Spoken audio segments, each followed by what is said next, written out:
Have heard whispers. That's when we're not on air, as we call it, off air. We tend to have some interaction. And Dr. Kabiru Mahama is right here. Good morning to you, Dr. Good Kabiru morning, Mahama. Oga. Yeah, he is a chartered economist, a development economist as well. Somebody also well versed in development planning is also right here. Ibrahim Mutala Mohammed. He is also the Member of Parliament for Tamale Central. Good morning to you. How are you? Good morning. Nice, nice. I want to say good morning to Chief Mante of Akosombo. You celebrated the birthday of your son, Cyrus Charles, alongside your wife, Auntie Vivian.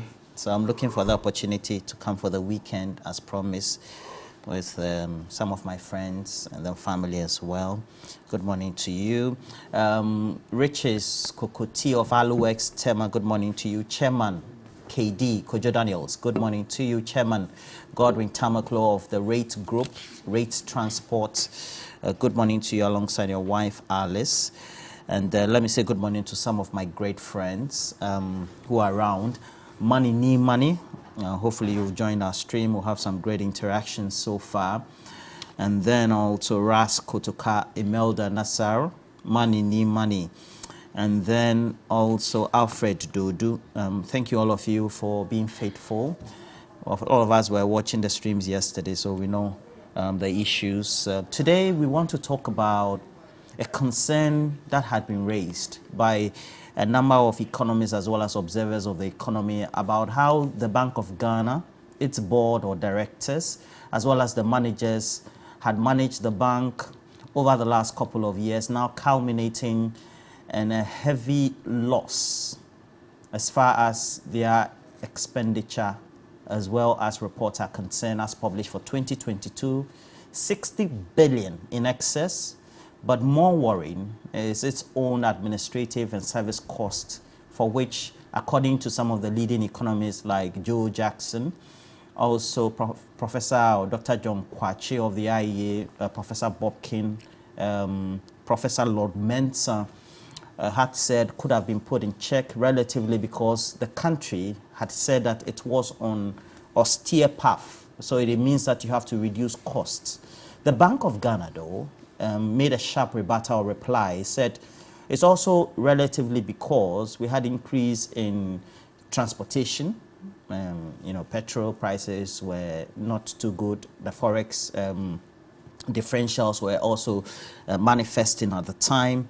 Now, the NDC, the leading opposition party, has joined the fray, and this time led by its minority leader as well as leaders within the minority rank and file, are now giving an ultimatum to the governor of the Bank of Ghana, Dr. Ernest Edison, to resign his position within a period of 21 days. Now, why are they doing that? But we also will go into the archives indicating that apparently the signs had been on the wall, the warnings had been given, there were some sharp rebuttals from the Bank of Ghana as well. Let me say good morning to Emmanuel Kuku Ntoso. Evans Blay, you've joined us. We're grateful. Abdul Latif Bakari, Mabena Redemption, and then also Prince Selassie, you've joined us. John Essel, we're grateful. And then Martin Kafui, and many of you who are joining us subsequently, we're grateful. Please also make sure that you have the cash out short code well memorized. And we're talking about *439#, *439#, *439#. At the end of the segment, we're going to have a draw. You have at least 2 winners. And now let's take an insert from the NDC when they held that press conference to get to have a gist of what they were saying. In his address, had said that as for him, he's done everything right, and we should blame it on Ken Ofori-Atta and Dr. Bawumia for asking him to write government debt of about 48 billion off. So it tells you that even without the write-off, the actions of the governor and his inactions has actually collapsed the central bank ahead of the domestic debt exchange. And Dr. Mama, the signs don't look good. I know that you've well sharpened your teeth. You want to come and defend this, but it doesn't look good. All right, so good morning to you again. my brother Walker and to my senior brother, the incoming PhD. Mohammed Mutala. He's in his final leg of his PhD defense. So, okay. And also good morning to the people of Tamanov. I think I'll be in Tamanov tomorrow to support a brother who will be filing his nomination form for the Alidu Abdurrahman for the MPP. MPP, okay. Yeah, I think we will want to unseat the Honorable Suhini with Alidu Abdurrahman. Abdurrahman. Alidu Abdurrahman wants to unseat Al Hassan Suhini. They can daydream, you know. So I think it is going to be held tomorrow, 9 a.m. in Tamil. So I'll be joining them. Walk up. You see, when we have a problem, and the problem has been highlighted, one is to proffer explanation. If the explanation suffices, the general public would come along with you. Please let me be right in there. Since you're a PhD holder, you said first is explanation. Second is what? If the explanation suffices, then they will come along with you. If the explanation is not adequate, if the explanation you provide is not convincing, then the action the public would have expected you to take in order either to ameliorate the situation or to even get back and another person will come and manage it is the other option. Now, the NDC minority in Parliament probably is not even willing to listen to the explanation. And their only suggestion is that the governor of the Bank of Ghana should resign with the 21 days ultimatum given. You see, I find that to be premature because this is not the first time the central bank has recorded losses in its books. Okay, when in 2016 the bank recorded losses, no one called for the head of the governor then. No one asked the governor then, even though he might have existed, to be surcharged against the losses. When you are running an economy, you are expected that, just like a company, every year you may not post profits. So when in 2022, the central bank recorded losses, one would genuinely ask, what accounted for these losses? And you were right in your introductory part, highlighting some of the reasons why the central bank recorded losses.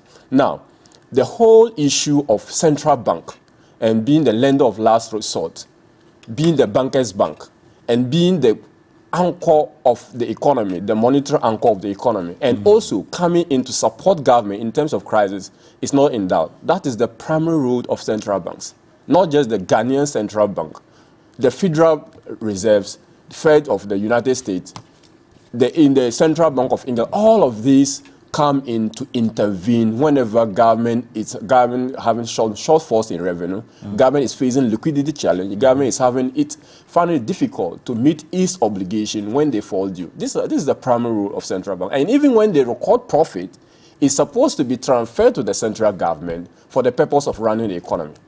Now, a central government in the course of the year has encountered enormous challenges, physical challenge, liquidity issues, at a point that we had to call for those we hold their instrument to make some forfeiture.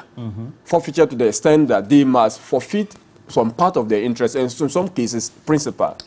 The first victim will be your central bank. It doesn't make moral sense. It doesn't make economic sense. It doesn't make what they call equity sense for you to go after other investors. When your own has investment, you are holding instrument belonging to the central bank. And the difficulty is that even if you look at the Bank of Ghana Act itself, it's not supposed to have given more than a certain percentage beyond the previous year's declared revenue.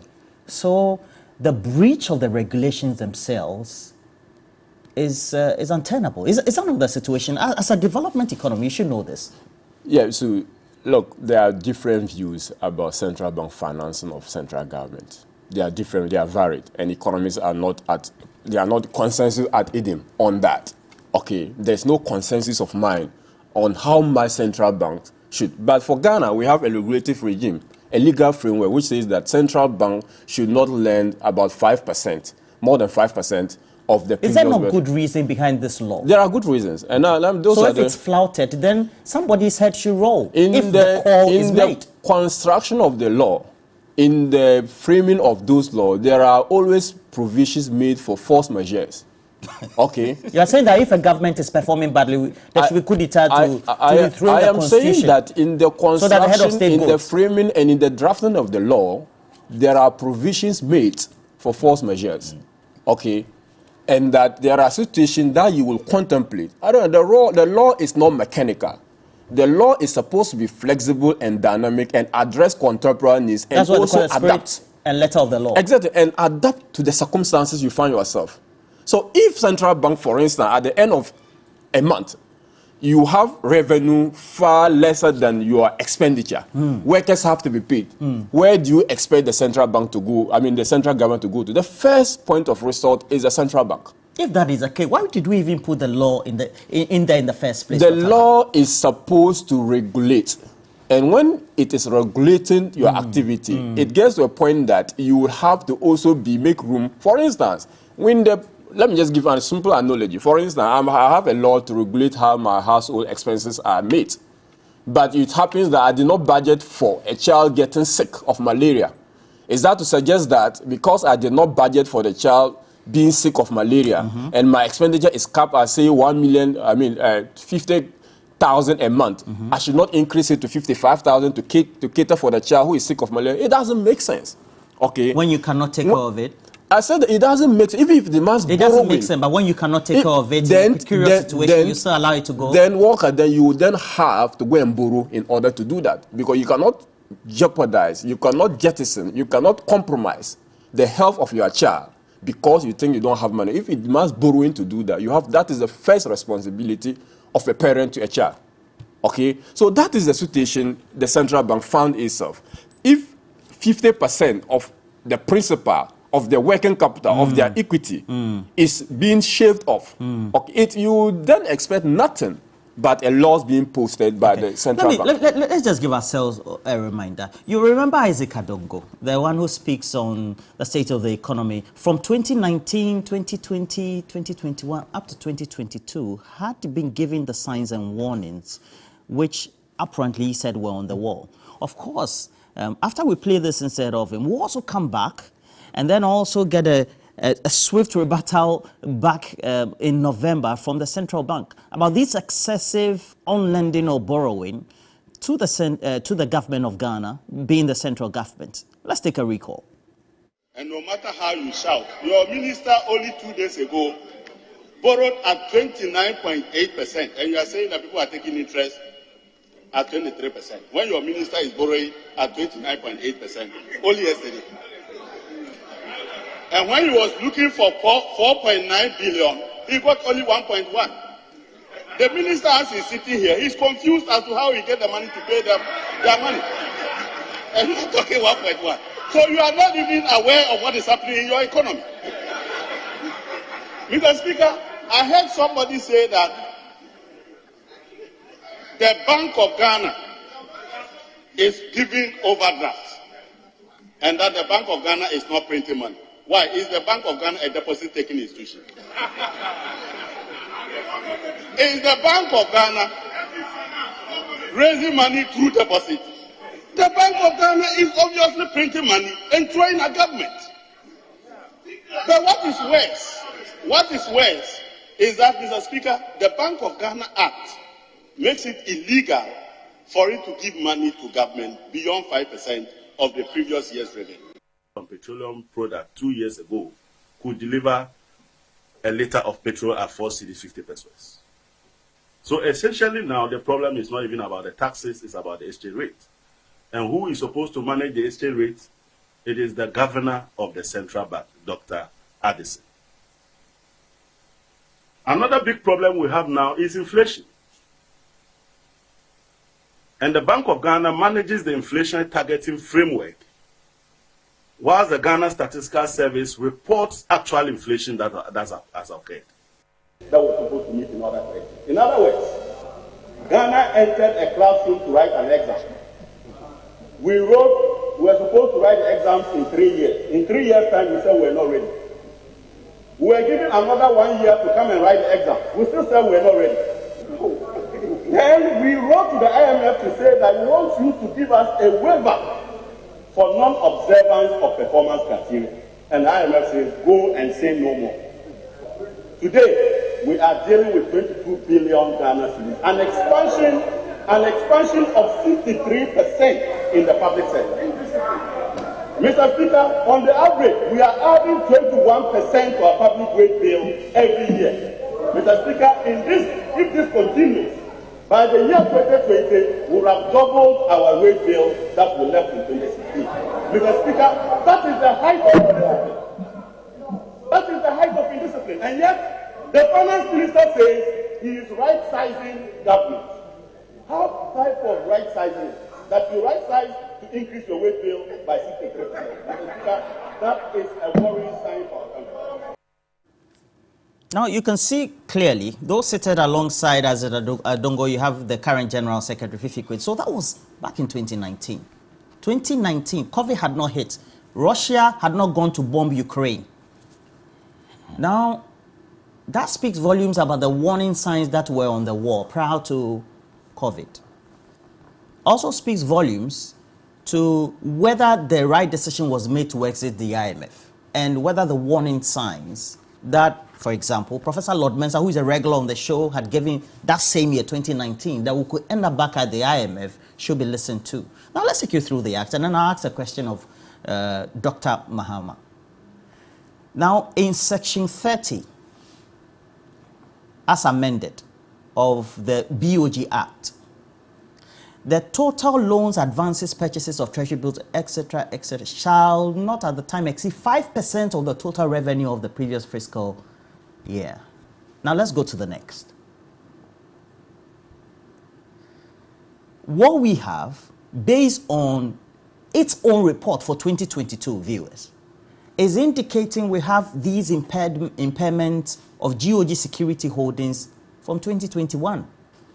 And then subsequent impairment of loans and advances granted at Kwesa government, and also mounting to the amounts you see on TV. In excess, we're having 6 billion in excess. The first one, 48 billion. If you remember, in June, or from March, April, May, June, Isaac Adongo, same person, had been warning that these advances, and he called them printing of money, he called the printing of money to the central bank, was problematic, could reach levels which could impair the BOG, that is, take it to the ICU. Is that not what we've seen in, if you take a look at in 2023 now? The Bank of Ghana then decided to reply sharply, and I remember I read this on the show in November, that period. That was just last year. And it says the claims on government represent the stock of debts by the Bank of Ghana and reflect accumulated claims for, tacit explanations as to why we had all these on-lendings and what they call the printing of money, jeopardizing the state of the bank. Dr. Mahama, your government just doesn't listen, does it?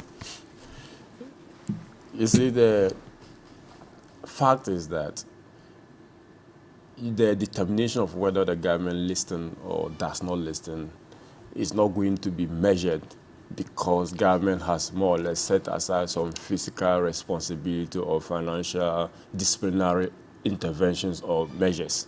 Okay, that's not the measure of government listening or not. I think that the real measure of a listening government is the measure the government takes in the midst of crisis to save the people. That's your estimation? That's my estimation. And if you listen to the German Chancellor, okay, he mentioned on the back of the global program that I hope you people will not be listening to me, you will not be asking me what happened to debt to GDP, what happened to fiscal discipline at the end of this particular program. And essentially the situation we found ourselves. When we were in this crisis, no one was asking what would happen to your debt to GDP, no one was asking what would happen to your fiscal discipline. No one was asking what will happen to your physical constraints or impediments or you've put into governing your account. No one was asking. All what mattered was how do we save ourselves from the situation. Now we are almost out of the wood in terms of that pandemic. People will then begin to ask questions. So for me, the real measure of whether a government listens or not is not in the strict adherence to the laws, even when that particular compliance with the law is going to affect you in terms of the management, in terms of the health, in terms of the safety and protecting the vulnerable in society.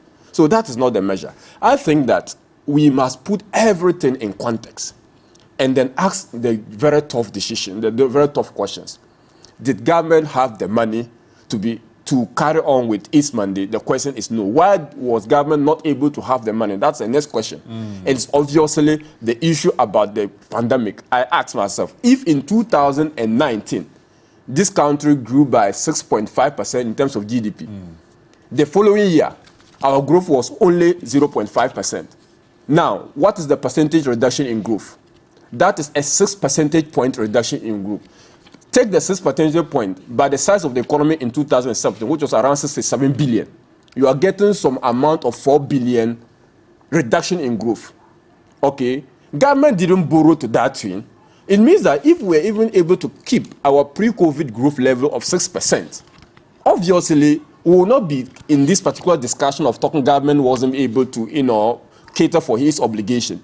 But government was not able to sustain the 2019 growth of 6.5%. Because you were warned that the way you are going into the market borrowing at concessional rate, you'll be in trouble. Borrowing and then flats came. Borrowing doesn't inhibit growth. Borrowing actually supports and spur growth. Nobody has said that. Okay.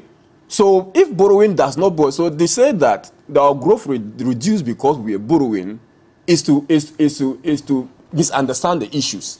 Okay. So when we bring the issue about borrowing, you borrow in order to support economic growth, right? So when you are borrowing and all of a sudden a catastrophe has happened and your growth has dipped, okay, you don't expect any government to sit aloof and not do anything about that. So what I just want to put on record is that, look, the central bank decision to give overdraft to the central government on the back of shortfalls in government revenue is part and in line with the normal mandate of the central bank to central government. And that argument that a section of the Financial Management Act or a section of the Central Bank, Section 30, as amended. But when we also go to read Section 46 of the same Act, it talks about emergency support, okay? Emergency support to the central government. So we must read the whole of the Act as in totality in order to appreciate the issue. For me, central government could have gone to BOJ, and even they reported. The law is that they should report to them through the finance minister. When Adongo and other members of parliament, my senior brother is here, the central minister went to parliament and explained. That may not suffice, but the explanation was provided. At the end of the day, losses are posted by the central bank. There are explanations, but I just want to note that the central bank will be coming with a full response to the issues raised by the minority in parliament. And afterthoughts, and clearly, because this is based on their own reports. You just hold the horses there. But at the end of the day, we've come to some dire straits. The central bank is in a very wobbly situation because the warning signs were just not heeded to. Good morning, Roland, and good morning to my brother. Unfortunately, he's on the path of defeating my sister for the Wale Wale MPP primaries. I've been telling him not to contest, to allow my sister to contest, and he's bent on getting the woman out. We don't care as NDC, whoever comes. We are very convinced that for the Wale Wale seat. Inshallah, we are very convinced that we are winning the Wale Wale seat this time around. But see, what Dr. Kabiru failed to add when he said, in response to your statement, that overborrowing doesn't affect growth. He failed to add that corruption affects growth. Plundering the resources of a state recklessly, as his boss, the vice president and the president are doing, indeed affects growth. Stealing, outright robbery of people who are virtually criminals, masquerading as politicians, and unfortunately have had the opportunity to manage the resources of a country, that affects growth. How do you mean? And I would explain that in a jiffy. Dr. Kabiru also said that this is not the first time the central bank has reported losses. Nobody says this is the first time. The issue is not just about the reporting of losses. The issues have to do with the outrageous spending even in the eyes of the so-called losses that have been reported. And by the way, he said the central bank will respond comprehensively to the NDC. NDC hasn't said anything that is not captured in the annual report and the financial statement of the central bank. Every single thing, if you listen to the press briefing delivered by the minority leader, every single statement he made has a leg on what is being reported in the annual report and the financial statement of the central bank. So they are now trying, you see, the NPP is behaving like a child who is at his concrete operational stage of growth. That child blames everybody for his woes except himself. And that is why children at those ages, he can see you wearing a dress which is similar to that of the mother or the father, and then he'll be insisting that you should give the parent's dress to him or her. You have reported, and we are looking at what you have reported and using it as a basis to call for this man to resign or fired. And I know they will come desperately trying to defend. Dr. Kabiru, the issue is not just about the losses. We have gone to the IMF to borrow $3 billion. That is what we are begging the IMF to do. And for which reason this government is compromising on everything, including LGBTQ nonsense. We have gone to the IMF to borrow $3 billion. The Central Bank of Ghana reported a loss of over 60 billion Ghana cedis. That amounts to $6 billion. So it means that the monies we are looking for which reason we are compromising on all stands, getting ourselves involved in conflicts that have nothing to do with us as a state, because we want to please the Bretton Woods institutions and the countries who manage the Bretton Woods institutions. We have spent recklessly, monies that we would have gotten without even going to the IMF. Assuming we manage to prevent half of the $60 billion that has been reported by the central bank as a loss. 60 billion cedis that has been reported by the central bank as a loss. If we're able to prevent that loss just by half, we wouldn't have had any need to go to the IMF looking for money to borrow, because that 60 billion constitute about $6 billion, and the IMF is giving us $3 billion. I don't know whether they would even give us the money, taking into consideration the outright. Well, they're giving thievery. it to us in tranches. I'm saying that the tranches, I wonder whether it will come, because outright thievery, supervised by the Flagstaff House. You remember I told you on this program, to the displeasure of some of our colleagues in MPP, that the Flagstaff House has become the citadel for corruption. In all the justifications he has given, why we are where we are, he deliberately refused to mention corruption. When CDD, the Afrobarometer, Corruption Perception Index, everybody has identified this government to be the most corrupt in our history. If we had prevented that, I don't think we would have been where we are. And it is important for your viewing public to understand. Aside breaching the law, the Act 30 of the Central Bank law, every financial transaction by any institution in this country, Section 37 of the Banking Act, as amended. Every conduct of any institution in this country, as long as the monies you are managing belongs to the state, you must respect the Public Financial Management Act. Now, he said that and if I just want to quote him very well, he said that the central bank lending, that there are different views on the issue of the central bank lending. And its support. To a country, for example. But there are no different laws as to what you should do, even when you are in that circumstance. Now, he said that under the prevailing circumstance, the central bank needed to do so. And he said that we should read the entire act. We should not stop at Section 30. We should go and read at Section 45. Yes, we should read at Section 45. But 48. 48, we should read Section 48. But even the same 36. I'm saying that even the same Section 40, the same Section 48 and the 36 says that before you do that, go to Parliament. Go to Parliament. Why didn't the Bank of Ghana, through the Minister of Finance, do what the law that you are quoting with alacrity and telling us that we should read that? Why didn't you do that? It is also significant that if you look at the entirety of the thievery which has occasioned some of this, the central bank has become virtually insolvent, bankrupt.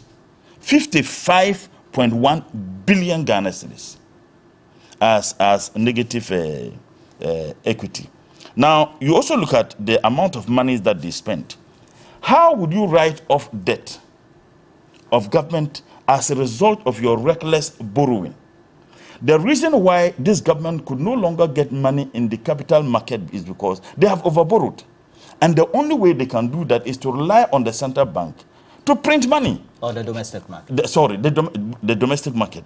And 48 billion was what they wrote off. So tomorrow, like the ranking member said yesterday, NCC or the free zones or the Minister of Trade or the Minister of the Ghana Exim Bank or any other state institution, Ghana Water Company, ECG, they have decided to write off the debt that the state owes them. They do that with alacrity. 48.4 billion constitute almost half of government indebtedness to the central bank. Now, they also have about 131 million, which they spent on motor vehicular services. 131.6 million. Why do they have helicopters and planes that they use as the central bank? That maintenance of this one should constitute that whooping amount of money. 131 the Bank of Ghana says it includes purchase of fuel, please. I mean, spare me that preposterous claim in an attempt to defend the outright thievery and robbery that the people of this country have been subjected to. They have 97.4 million on foreign and domestic travels. I mean, how ridiculous. 97.4 million in a year on foreign and domestic travels. Where is the bank, the central bank, even the governor himself, where does he go? What kind of domestic travels?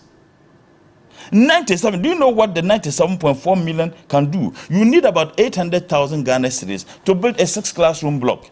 Those who are watching, let your producer divide the 97.4 by 800,000, and we see the number of 6-classroom blocks we built for this country. Students are still lying on their bellies. In Tamale Central, in the heart of Tamale, he knows. Kulkul School, he knows that school. I went to the school to make some donations. A teacher approached me and asked me just to go around the classes. I went to one of the classes. Children were lying on their bellies. And then you spend this amount of money on so-called foreign and domestic travels. 8.6 million Ghana cedis on directors' remunerations. Apart from the salaries and others, 8.6 million Ghana cedis. That 8.6 million Ghana cedis can change. In fact, it can take care of free SHS, I believe, within a year. So you're saying they should have cut costs? My niece went to school, spent 2 months, came home 3 months. She's still at home. Because facilities are not available to accommodate the team and the huge numbers of students in the secondary schools. That was why President Mahama felt that free SHS should be progressive. Let's provide the structures. Let's increase the facilities before we go in there. This reckless and incompetent government refused to do so because you had a candidate at that time, unfortunately, who is the president, who was so emotive, and everything he did was so egoistic that he made a promise. That promise ought to be fulfilled. It doesn't matter whether the promises he made sense or not. This is what I want to do, and therefore I won't take my time and think through it. And as a result of that, we have these challenges we are facing. That 8.6 million Ghana cedis could have taken care of the free SHS a year. But another one that will shock you, banking supervision, 357.9 million Ghana cedis. Look, Central Bank has regional offices across the country. The responsibility or the mandate of officers there is to facilitate or to help to ensure that this supervision is done. Within Accra, if you say that you are even going to be doing it in Accra, is it fuel that constituted... Have you heard the response of the Bank of Ghana? What response did they? Because within the period, they had to intensify some of these banking supervision activities. Why? Were they supervising all the banks across the continent of Africa? I guess that's what they were doing. I guess there was an additional responsibility. Nigeria sought the assistance of the Central Bank of Ghana to supervise all their banks in Nigeria. How ridiculous. 357.9 million. But look at another one. Computers. 67.9 million Ghana cedis. Yeah, did they purchase new computers? Why? Elon Musk gave them some computers that you don't need a structure, that you just sit down out of nowhere, you are using the computers. You are a journalist, a seasoned journalist. You have been in practice for a very long time. 32 million Ghana cedis on communication. 32 million Ghana cedis. I want to ask my brother Kabiru whether it makes sense to him that they will plunder our resources, spend this amount of money in communication. When he made that analysis, he said, oh, you're looking at the circumstances because of the COVID and the challenges. Tomorrow they will tell us that the death of the Queen of England has occasioned this. Ghana was not the only country that was hit by COVID. And I don't know how many times we have to state here that other countries which economies were not doing better than Ghana. COVID hit all of us. Those countries, people died less as compared to the number of people who died in Ghana. They borrowed less. Burkina Faso borrowed 20 million in the name of COVID. We borrowed $3 billion in the name of COVID. Over $300 million from the World Bank in the name of COVID. Got over 300 million grant from the European Union in the name of COVID. Dip our filthy hands into the Bank of Ghana to remove money for the purposes of what only God knows. Then you come and then you tell me that because of the pressure that was exerted on the people of this country, that was the reason. But let me tell you what will shock you. Now, Kabiru, he said that assuming that you have budgeted for your family and your child unfortunately got malaria, you won't say that because you've budgeted this amount of money, you won't take care of that. That is a perfect analogy. And since this morning on this program is devoted to analogies, let me permit you to also bring out another analogy. Kabiru, you have gone home and your kids' school fees haven't been paid. Then you decided to go to Tamale or to Wale Wale to buy the best of smokes, as you are wearing one. To wear. When you have other smokes, but you decided to buy the best of smokes, you decided to go to Nigeria to buy the best of cheddar so that you can look nice when your children's school fees haven't been paid. If you do that, you are stupid. He says that you can go to the bank I'm saying that if you break your bank. I say if you do that, your children's school fees. Go into your savings. I'm saying that if your children's school fees haven't been paid, and you decided to spend money on luxuries, you decided to spend this amount of money on communication, 32 million. You decided to spend on the remunerations of employees, 8.6 million. You decided to spend $250 million to build another headquarters or another office. $250 million. In the eyes of all these challenges, it looks as if they are telling us to tighten our belts. Yet they have gone to the Bank of Ghana and the Flagstaff House, and the president has authorized that all of you rip off your belt hooks, so that if you don't have belt hooks, people will not even ask you to tighten your belt. How can you tell me that because of the challenges confronting us as a result of COVID and those things they have been telling us, outright nonsense, that they tell us in our faces that the reason why we are going through these challenges is because there's a global challenge that is hitting everybody. Yet, you are so luxurious enough to spend $250 million to put up another office. Can't you avoid that? Maintain this because of the prevailing circumstances, that when you get out of the woods, then you can be thinking of providing another office, even if you so need that office. That is illogical. And that is the point we are making, that the Central Bank reported losses in the past. But the difference between the past losses, one, apart from the quantum of losses, two, the jump in increased. If you juxtapose, I realized my brother was using big English, juxtapose. In fact, I even lost that. I wanted to be writing. Now, if you look at the losses incurred by the previous, center, including this one, look at the increases in expenditure, juxtaposing these increases against last year. Last year, when we were so depressed as a country, granted without admitting that... You mean the year before 2021? Yes, granted without admitting that all our problems are occasioned by COVID and others, granted. The reason why this government has to do that is because the Minister for Finance, who, by the way, is only a Minister for Finance because he uses Oforiatta. If he wasn't using Oforiatta, with his incompetence, the recklessness and the mess he has created, this man will not spend a month. You're not the appointing authority. I said this is the only minister. He was outside the country. You are not he was the not appointing well. authority. The ministry was waiting for him. The president reserves and I deserve the right to make my comments. Don't I? Of course you do. The democratic space is open to everybody. The only reason why this minister is the Minister for Finance is because he uses Oforiatta. And that's why I've been telling the other MPP guys. If you want to get appointment, go swear affidavit, add Oforiatta to your name. I'm even considering... No, I haven't finished. No, please. But let me conclude. Let me conclude. He is an economist. No, it's important. No, you are a development planner. No, I say it's important I conclude. It's important I conclude on this. There are key issues. Yeah. And one of the blames that have been, well, assigned to the central government, of course, the economy being managed by the economic management team, Dr. Mahmoud Bawumia, for which you're one of the lead people in his office, as well as the finance minister, Ken Ofori-Atta, is that they put the central bank governor at a very compromised position. Now, apart from that, he's been asked to resign.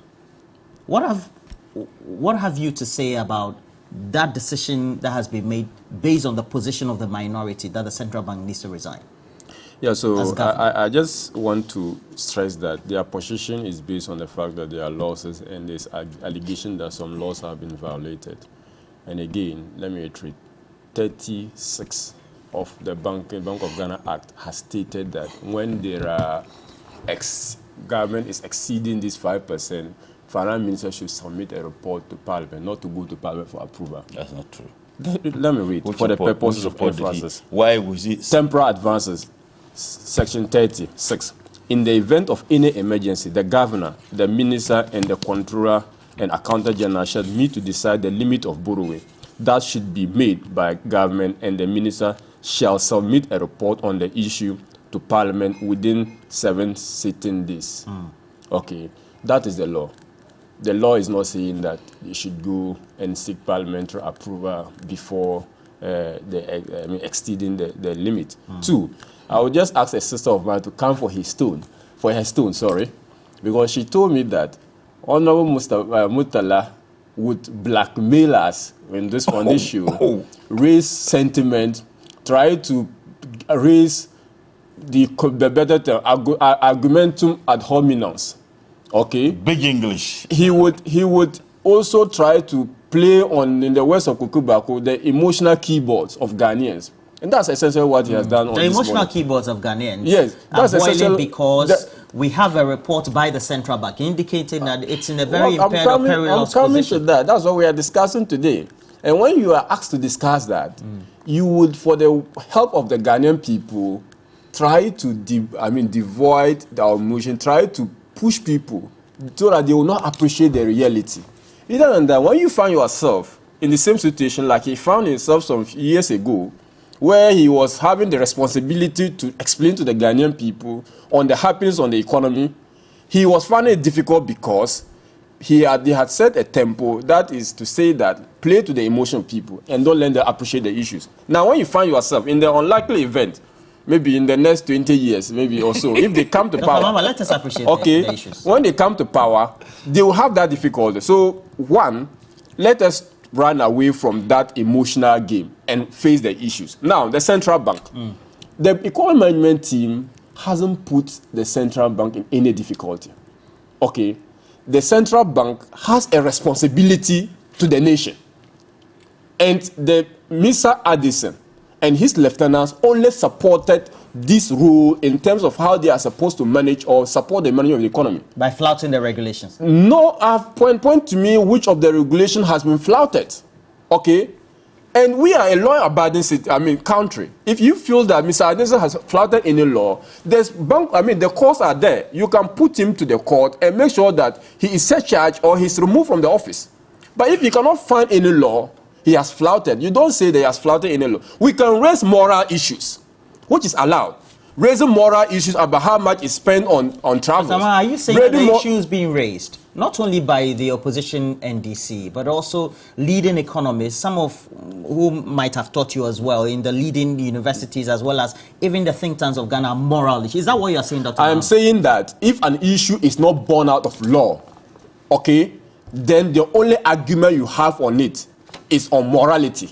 because we are law banning. We are law. You haven't answered my question. No? That's the answer to your question. No. You have asking me. So I'm asking you. Are you saying that all the leading economists, Professor Bokpin, we have Lord Mensah, John Kwachi, etc., all only raising moral issues? Which of them has raised a legal issue, and what is the legal issue? A violation. Okay, that's the point I'm making. If you cannot point to me, I've pointed. If you cannot point, give me section 30 by way of the graphic. And I'm saying that section 30, and if you read text 30, go to 36 and read that as well. Okay, so that was going to help us. But you cannot pick a part of the law and read it, and you leave a remaining part of the law when the law is a complete document. That if you read it without in disconjunction with other provisions, you get it wrong. So that is the part. Now, back to the central government. The central government only manage the fiscal handle of the economic management. Section 30, it's on the screens now. And you're saying that exceeding 5% of the total revenue of the previous fiscal year, even though consistently before this fiscal year, there were the signs on board, on the ground, indicating that the central bank could be impaired due to the actions, the economic decisions being taken by the central government, managed by, of course, its economic management team leader as well as the finance minister, could impair the central bank, not being listened to. I will help you with this, especially if you let them project 36. No, we are projecting this. Well, okay. Let them project verbatim and we've quoted it also verbatim, and you've used it to stress a point. And I'm saying that it will make more meaning. The people out there will appreciate our argument more if you let them project 36 as well. So for me, let's raise the moral issues of we are in a difficulty. Government could have, central bank could have been a bit, restrained in terms of some expenditure. If we raise them and we come to the details, for me, I very much agree with the people. But if you don't want to raise a legal issue, that issue must be founded in law. And if you don't have basis for it in law, I will hear and I'll defend the law that none of the laws of the country has been violated by the central bank. And if there's any violation, the constitution provides a remedy that if you feel like anyone is doing anything which is at variance with the laws of the country, the record is in the law court. Okay, so that is the point we need to establish. 2, the central bank spending was not something that was done illegally. They have mentioned to you that some amount of money, some 40 billion were lost through, the haircut as a result of the domestic debt exchange program. How?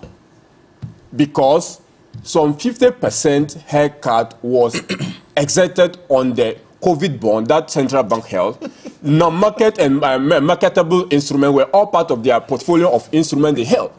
Okay, so if you have a program that is affecting everyone, and the central bank is so affected, what is the crime the central bank has committed in this regard? I have not seen any crime being committed. Now we can come to domestic and foreign travels and question the numbers. But have you asked ourselves, wait for the report of parliament to come out? They are domestic travels. Those of us who are privy to the numbers, you ask them whether they were the ECOWAS Parliament or World Parliament. This Parliament of Ghana, he's a member. He's a member of committees. They do regular travels. Okay, when we begin to ask the question, you'll be candid to the issue. You'll be fair to Parliament if you ask how many travels did you embark on? What were the purpose of those travels? How many people went? How much did you pay for each travel? It is in these numbers, the details, the devil is in the details. It is in this number that you can honestly, frankly discuss the issue. But if you don't go to the details, you just take a lump sum and you throw it out there, 90 billion, 90 million, and you say that if you divide it by 1 million, we can give a primary school to Kulukuli Primary School. Okay, that is the emotion. Okay, that is the emotional bit of it. Try to ask the central bank, come with further embedded particulars. Let us know the basis, the justification for each and every of these particular, lump sum we have had in the report. And the auditors have not raised any issue with the propriety of those expenditures. They have not raised any issue with the propriety of they have only raised issue with the losses. They have not gone to question that 42 million you spend on so and so was outrageous. The report would have indicated that because it is a report that is supposed to identify propriety in expenditure. So if the report has not highlighted any of this issue, then you then go to sit down and put your own meaning. All right. and ask the central bank to resign on that. I'll take a cue from the finance minister who came to parliament and said an effort in discretionary expenditure will be undertaken within the fiscal period. Now, if you take what the report does indicate, please put it on the screen for me. We have to ask the question, where lies that initiative, the promise to the Ghanaian people that government itself, quasi-government institutions themselves will be exercising that power of discretion because the country is at its knees as far as the economy is concerned. And so decisions in expenditure at all levels of government and quasi-government institutions will be taken prudently. If you take a look at these itemized expenditure, personal costs, foreign and domestic travel, motor vehicle maintenance and running, communication expenses, etc., where lied the power of discretion? First and foremost, shouldn't it be a moral question which we should be asking Walker, ourselves? don't conflate the financial and government containment of expenditure in terms of central government with that of central bank. Are you saying the central bank is living in isolation of what's happening in Ghana? I want to stress that the law governing this does not even allow the finance minister, okay, to go into how much of the central bank spend or do not spend. I have not said the finance minister needs to get. No, I know. I'm not saying that's what you said. I'm only what's the spirit and then the moral and what everybody's thinking in the country is we need to cut our quote according to ourselves. I agree, and I'm just saying that. So you agree? I agree that yes. The spirit of that statement requires that everyone at every level, micro and macro. And if the Bank of Ghana is not adhering to that, shouldn't you be worried as a development economist? In the first place, I cannot see here to determine whether the expenditure that that has been reported is in adherence. Because we don't have the counterfactual. We don't know how much they would have spent, but for that particular statement. And if I don't know that, I'm not privy to that, I cannot give you an answer with certainty that this expenditure is far in excess of what they have spent, but for that directive. But I'm just making the point that when you want to look at the government directive was followed to the letter largely by the central government, and the central government has demonstrated that in the mid-year budget review that expenditure was contained and that we have recorded primary balance surplus of 1.2% of GDP, which is as a result of expenditure containment. Okay, that is on record. So that statement was largely adhered to by the central government, the finance minister, the president of the republic had done that exactly. Now, if you are coming to the issue of the Bank of Ghana expenditure, that is why I say let's give the central bank the benefit of explaining. So the benefit of explaining. So he's defending them now. No, I'm not defending. Look, the central bank has its autonomy. Yes, sure. Okay. Backed by an act. Backed by an act. Okay. And that autonomy requires that when issue happens, you give them the benefit of coming out to explain their issue. Again, there is no impropriety that has been mentioned in the expenditure. If there was any over-bloating of expenditure, if there was any pardon of some expenses, the report would have highlighted and would have been discussing those issues. But if we are just discussing quantums, okay, because you find out that no person should have spent some 9 million Ghana cedis or 8 million Ghana cedis in remuneration, you ask yourself, how many directors do we have? How often do they meet? Even if they don't meet often, what is the monthly remuneration of directors? Do that per person and multiply that by the year, you will have an appreciation of whether the amount so stated is in line with reality or not. But if you don't do that, and you just decide to say that, okay, 8 million is too outrageous, you are not. You don't think it's I don't think that it is exceedingly outrageous. Well, I don't think exceedingly outrageous. I don't think that the position that I have been placed in, the sense of judgment and reason, the benefit of knowledge God has given me, I will make such a determination without getting to the details. Okay, and that for anyone to go into the determination of the propriety or otherwise of expenditure without questioning the details, without being privy to the nitty-gritty of those factors, is being disingenuous, is not being fidel to the knowledge that God has even bestowed on the person. That's the first point I want to make. And my brother knows that. The rationality. Please end for me. Prudency requires that he question the details, because the details will help you appreciate whether a certain line of expenditure was not necessary or it was necessary, and whether or not even the amount, the rate per each item line is reasonable or not reasonable. So that is the angle we need to go in terms of this discussion. But on the whole, You're laughing, eh? I'm laughing because it says shall not. Shall not is obligatory. Obligatory. Which provision? Anyway, which provision? in the act. Which provision? No, you are saying which act? no. Which provision in the act? I just read to you the provision in the No, act. no, which Please, let's provision? go to the one before. Can I have my No, which provision? Okay, it's no, my- no, because okay, it's no, my- let's You've been Please, talking. You've been talking. At this point in time, Yes. the question will be asked also from the opposing side, those in government. Why should the central bank governor resign? And then, if you look at the act, there are ways by which the central bank governor could be removed from office. Well, I think that first and foremost, my brother needs to apologize to your viewing public for insulting them. He has What's just the insult? insulted your viewing public and unfortunately insulted the people of this country. He says that what I sought to do was to play to the emotions of the Ghanaian people and to dwell my argument on morality. The viewing public understands how they feel than you.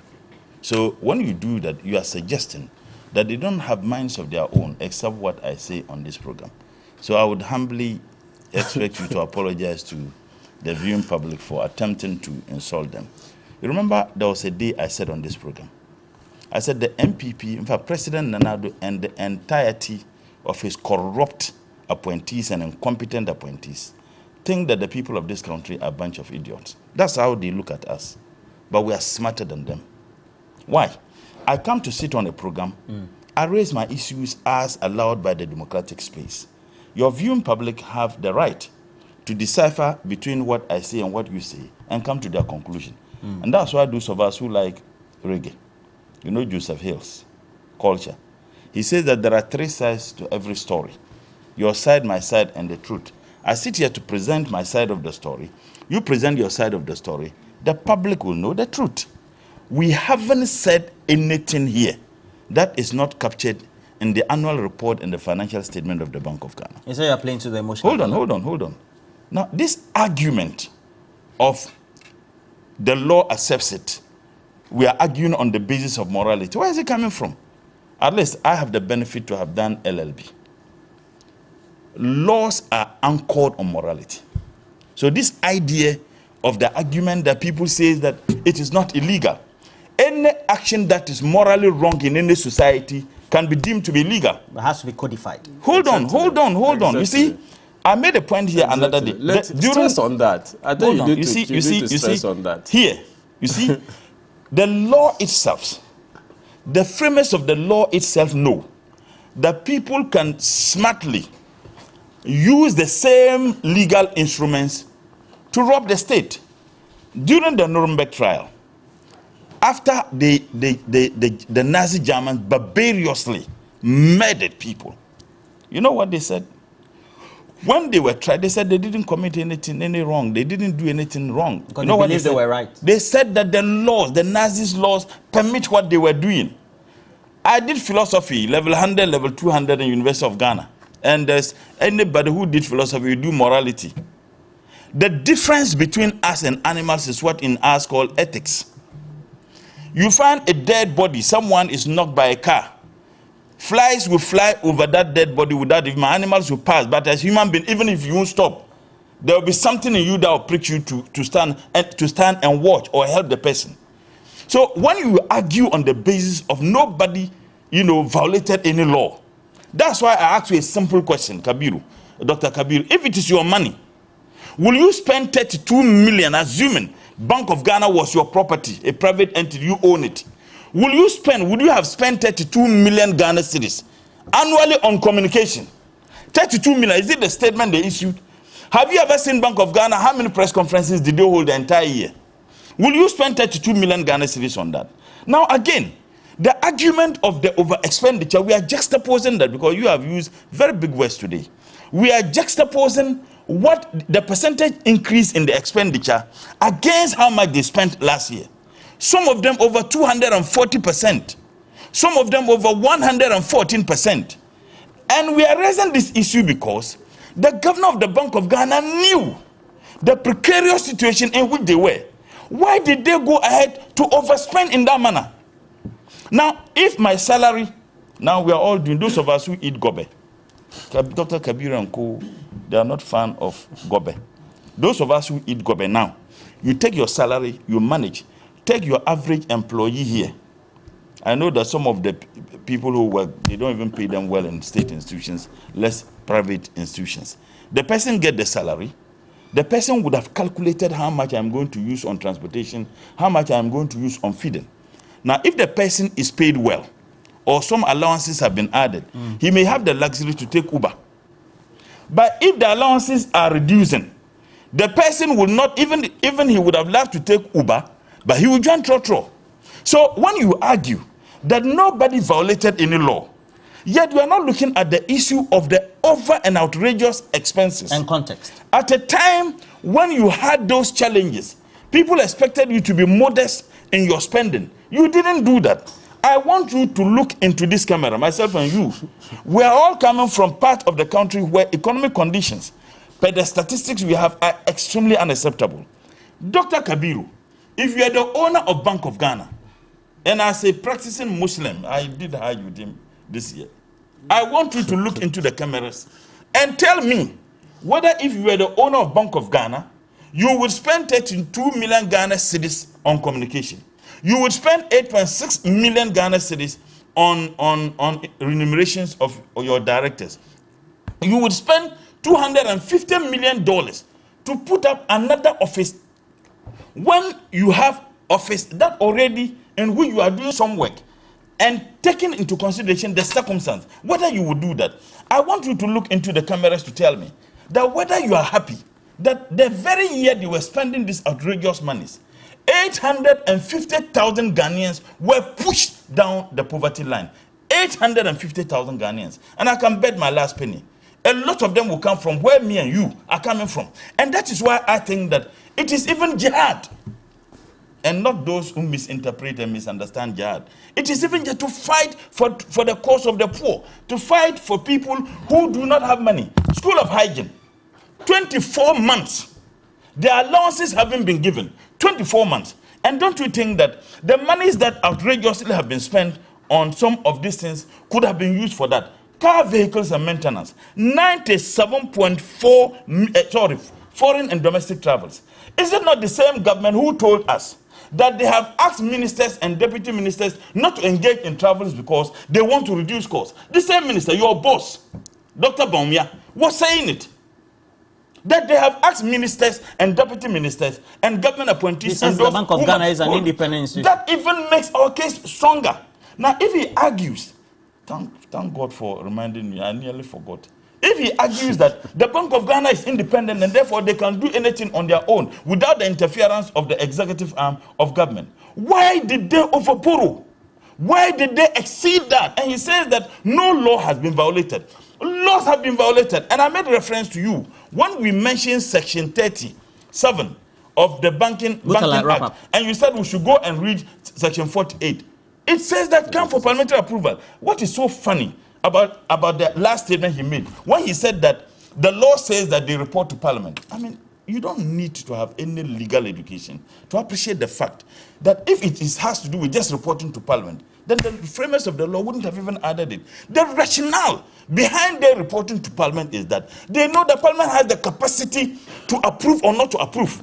So if he said the law said that they report to Parliament, they just report to Parliament, there wouldn't be any need to report to Parliament. The law says they report to Parliament because Parliament has the capacity to approve or not to approve. Parliament is the representative of the people, and you cannot have a democracy without Parliament. The 275 members, which he wants to push away my sister and join us in the 8th Parliament. What you want to do, the capacity, the powers of members of Parliament is not their powers. Okay. It's the people they represent. So, Dr. Kabiru, don't tell us that because they report to Parliament that it's a violation of that law. Joe Banner says, Roland, is Dr. Mahama trying to tell us that once the law gives you the discretion to spend, you do so to the detriment of your own people? and see how he's justifying the recklessness with confidence. Now, Bernard Balang says the governor of the Bank of Ghana should resign for posting this loss, law or not. Ejapa Gold. So now the MPP don't believe in morality. Okay. Now Robert now says I should ask Dr. Mahama to tell us what the benefits of the huge monies spent have been.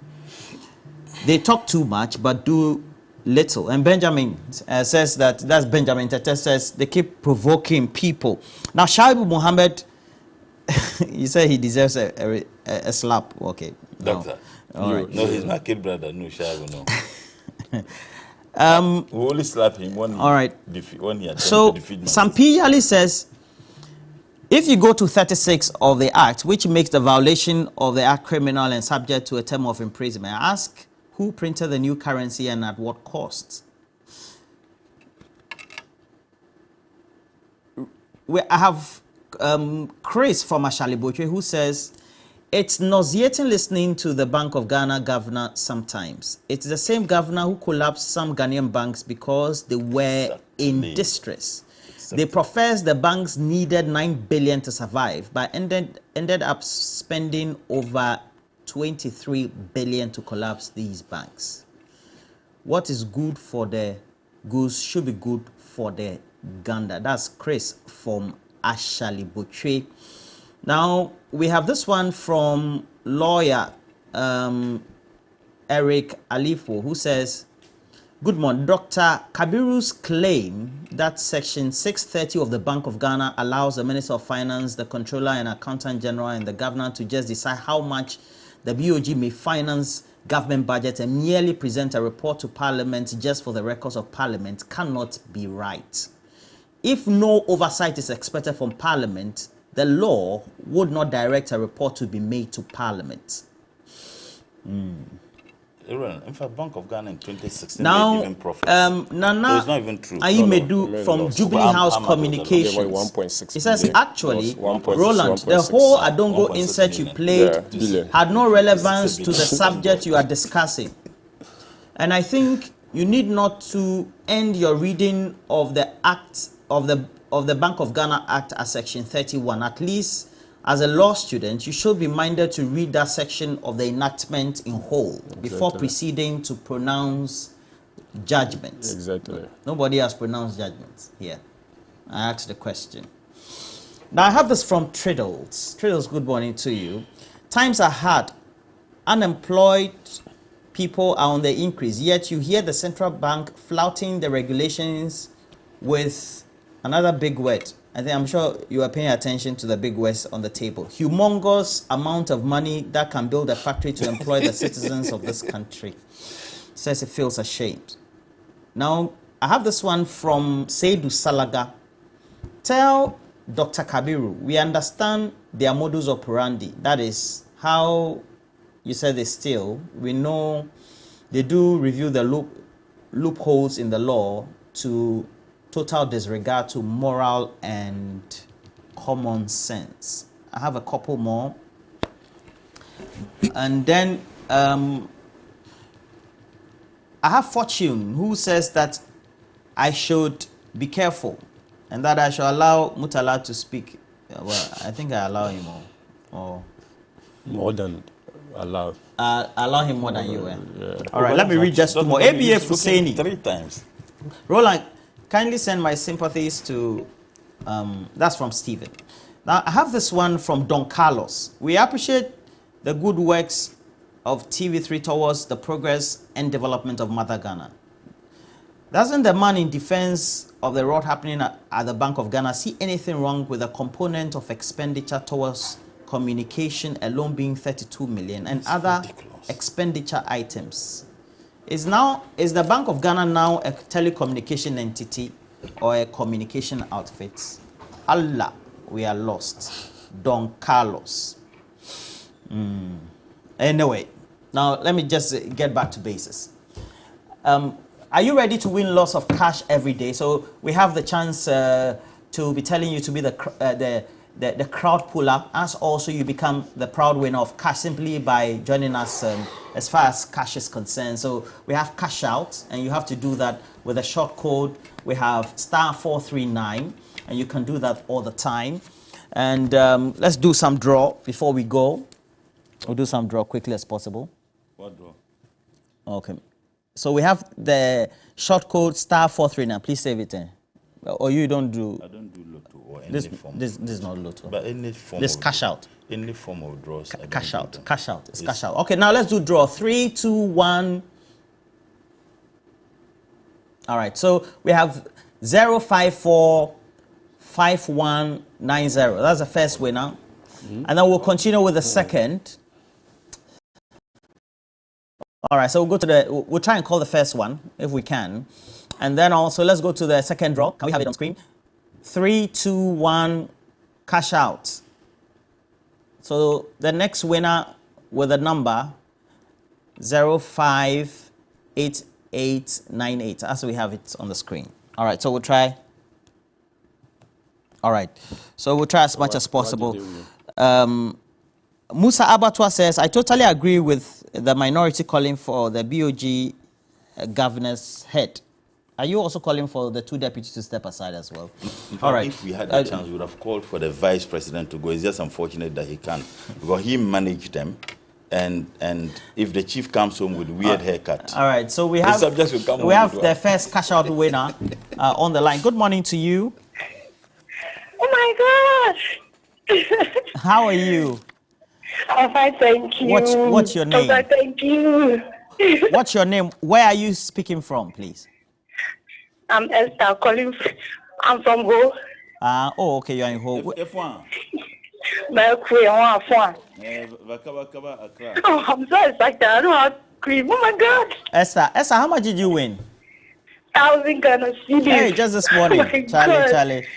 Please, I will send you my mobile number so that you can put some on it for me, okay? All right. Esther. Sure. All right, if we get the second one, that'll be. Thank you. Thank you. Okay, so we'll try and get to the second part. So, so apart from Musa Abatwa Aswasi, okay. Roland, you Now, remember, Dr. Kabiru was saying that we should praise them for some of the successes they had in 2019. I guess I heard him so.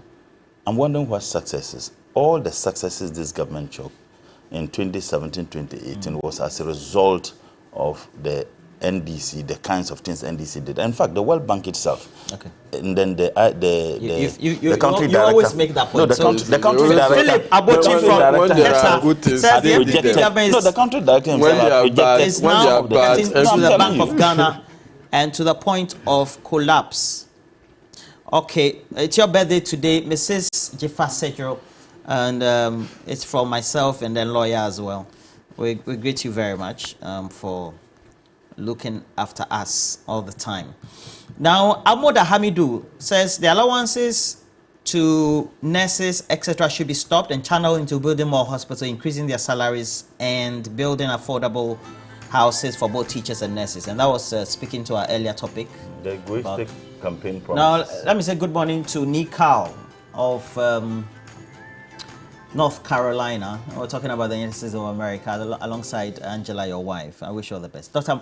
Mama, thank you for coming. Thank you very much. Welcome Also, for having me. Yeah, Mutala. We're taking a break. We have a conversation coming up.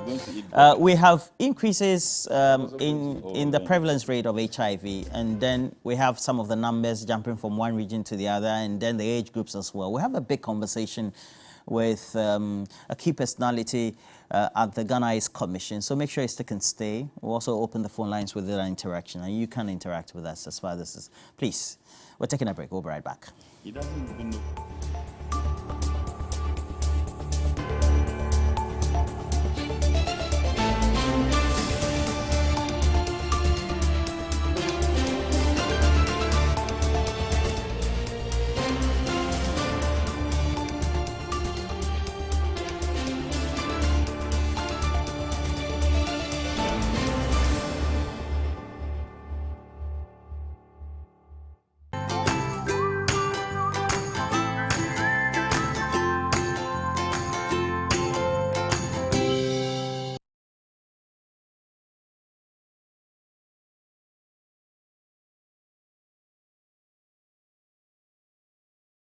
Jackpot of the week. Place bets and hit the jackpot. Log into the OneXBet account. Click on the Take Part button. Place bet and take part in the jackpot draw. Give your luck a chance. Use promo code to get a bonus on your first deposit. This advertisement has been vetted and approved by the Gaming Commission of Bet Responsibly.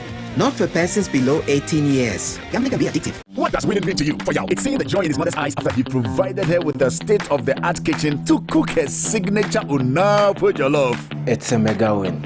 For Ajua, it's turning her passion for photography into a successful career while providing her children with the best education possible. It's a mega win. For Kwame, it's becoming his own boss and